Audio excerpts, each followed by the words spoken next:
Қалайсыздар достар? Кеше Инстаграмнан ойдай сұрақ қойыпты. Сонда біздер не тойда подарка таратпа, не таратпаймыз ба депті. Той сарқытпа не біле, сондай бермейміз ба депті. Беріңдер достар.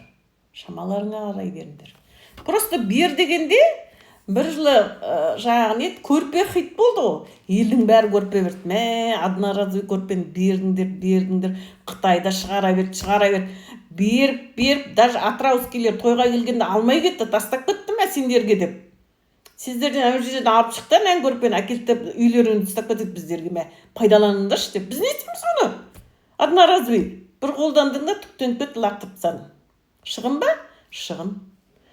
Кесе бердіңдер. Толып кеттік кесе. Алады да келіп тастайды. Мә саған бердім дейді. Аласың да, тағы не істейсің? Бір пайдамысына лақтырасың. Кімге пайда, кімге зиян? Сендер бар ниеттеріңмен беріп жатсыңдар ғой енді. Бізде аламыз, сонда сіз не сыйлық алмайсыз ба? Алам сыйлықты. Көріп тұрса көрсеттім ғой кесе.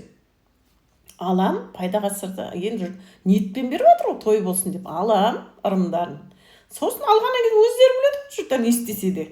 Өлтіресің сендер. Алмайсыз ба не сонда дейді. Мен байды ойламаңдар, мен де алам. Мен де қарапайым сіздер сияқты адам ғой. Просто бәсекені қою керек. Сендер ана көрпе таратыңдар, олар да көрпе тарат. Сен ыдыс тараттың, ол да ыдыс таратады. Сен ана кажекейді 3.000 елдің бәрі 2.000 жарымға түсіріп таратып жатсың, соны бәрі таратып. Құдағайлар тойды уже мыннан келіп тұр. Тойды кажекеймен неге бірдей қылып. Сона келіп үйтіп тастады бизнесмендер. В общем, құдалықта мысалы беретін жері бар ғой, бұрын кезде тек қана сырға салуға барғанда кеттескенде екі жақ бір-біріне берген. Кеттескенде.